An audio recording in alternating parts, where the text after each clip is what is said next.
तर वंचित बहुजन आघाडीचे अध्यक्ष प्रकाश आंबेडकर यांनी औरंगजेबाच्या कबरीवरून एक मोठं विधान केलंय। औरंगजेबाची कबर ही पुढची अयोध्या होणार आहे असा दावा प्रकाश आंबेडकर यांनी केलाय। गेल्या काही महिन्यांपासून काही दिवसांपासून खुलताबादमध्ये असलेली औरंगजेबाची कबर वादाचं राजकारण बनली आहे। विश्व हिंदू परिषद असेल, बजरंग दल असेल यांसारख्या हिंदुत्ववादी संघटनांनी ही कबर हटवावी अशी मागणी केली आहे। या मागणीसाठी राज्यभरात आंदोलन केलं जातंय। आता याच पार्श्वभूमीवर प्रकाश आंबेडकर यांनी केलेल्या या विधानामुळे मोठी खळबळ माजली आहे। प्रकाश आंबेडकर यांनी केलेलं वक्तव्य बरोबर आहे असं मत रोहित पवार यांनी व्यक्त केलंय।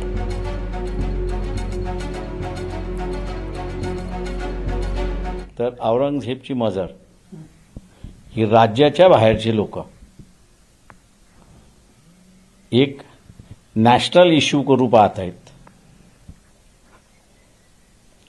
अयोध्या आत्ता असणारा पॉलिटिकल बेनिफिट नाही आहे। औरंगजेबची मजर ही पॉलिटिकल बेनिफिट आहे।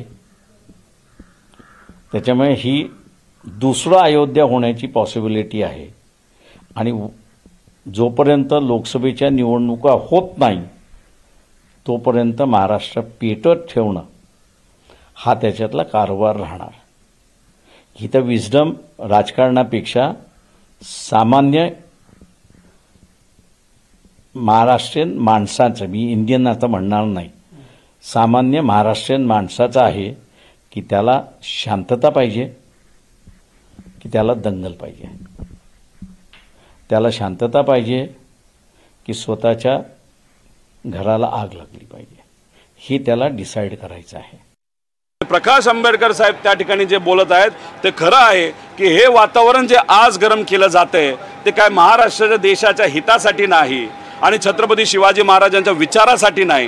कारण खऱ्या अर्थाने विचार रयतेचं राज्य म्हणजे सामान्य लोकांचे विचार मनामध्ये ठेवून काम करणं हे या सरकारला जमत नाही। पण 29ला या देशामध्ये परत एकदा भाजपचं सरकार यावं, ते सुद्धा 400च्या पुढे यावं, म्हणून वातावरण आजपासून या महाराष्ट्रामध्ये त्या ठिकाणी गरम केलं जातंय।